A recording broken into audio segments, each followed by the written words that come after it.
एकादशी माता की। आज सफला एकादशी की व्रत कथा पौष मास कृष्ण पक्ष की। युधिष्ठिर ने पूछा, हे भगवान, पौष मास के कृष्ण पक्ष की एकादशी का क्या नाम है? इस दिन कौन से देवता की पूजा की जाती है और तथा उसकी विधि क्या है?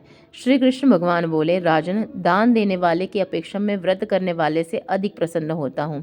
अब आप इस एकादशी व्रत का महात्म्य सुनिए। पौष मास के कृष्ण पक्ष की एकादशी का नाम सफला एकादशी है। इस एकादशी के देवता नारायण है। इसका पूर्वोक्त विधि अनुसार व्रत करना चाहिए और नारायण जी की पूजा करनी चाहिए। जो मनुष्य एकादशी व्रत तथा मेरा पूजन करते हैं वह धन्य है। सफला नाम की एकादशी में मुझे ऋतु के अनुकूल फल अर्पण करें, अर्थात नारियल, नींबू, अनार, सुपारी आदि और धूप, दीप, पुष्प आदि से मेरी 16 प्रकार से पूजा करें। इस दिन दीपदान अथवा रात्रि को जागरण करना चाहिए। इस एकादशी के व्रत के समान यज्ञ, तीर्थ तथा दूसरा कोई भी व्रत नहीं है। मनुष्य को 5000 वर्ष तपस्या करने से जो पुण्य फल मिलता है वह पुण्य भक्ति पूर्वक रात्रि जागरण सहित सफला एकादशी के व्रत करने से प्राप्त हो जाता है। राजन, अब आप सफला एकादशी की कथा सुनिए। चंपावती नगरी में एक महिषमत राज्य करता था। उसके 5 पुत्र थे। इन पुत्रों में सबसे बड़ा था वह सदैव पाप कर्म में लगा रहता था। पर श्री गमन में अपने पिता का धन नष्ट कर दिया करता था। वह देवता, ब्राह्मण, वैष्णव आदि की निंदा किया करता था। जब पिता को अपने बड़े पुत्र के बारे में समाचार ज्ञात हुआ तब उन्होंने उसका नाम लुम्बक रख दिया और उसको अपने राज्य से निकाल दिया। जब लुम्बक सबके द्वारा त्याग दिया गया तब वह विचारने लगा कि मैं अब क्या करूं, कहाँ जाऊं। अंत में वह दिन में वन में रहने लगा और रात को अपने पिता की नगरी में चोरी तथा अन्य कुमार्ग में करने लगा। जिस दिन वह वन में रहता था वह भगवान को अत्यंत प्रिय था। वह वन में एक बहुत पुराना पीपल का वृक्ष वह देवताओं की क्रीड़ा स्थल था। इसी वृक्ष के नीचे लुम्बक रहता था। कुछ दिनों के पश्चात पौष मास के कृष्ण पक्ष की दशमी के दिन वह वस्त्रहीन होने के कारण शीत से मूर्छित हो गया और रात्रि में सो न सका। उसकी हाथ पैर अकड़ गए। उसका दिन और वह रात्रि बड़ी कठिनता से बीती। सूर्य नारायण के उदय होने पर भी उसकी मूर्छा न गई। सफला एकादशी के मध्याह्न तक वह दुराचारी मूर्छित ही पड़ा रहा।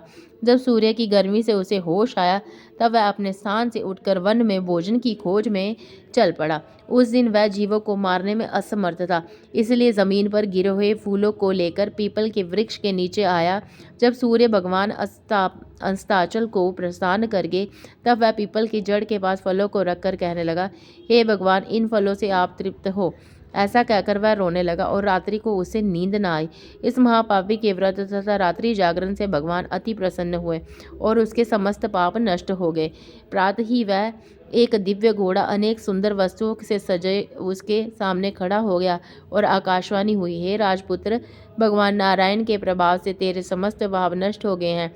अब तू अपने पिता के पास जाकर के राज्य प्राप्त कर।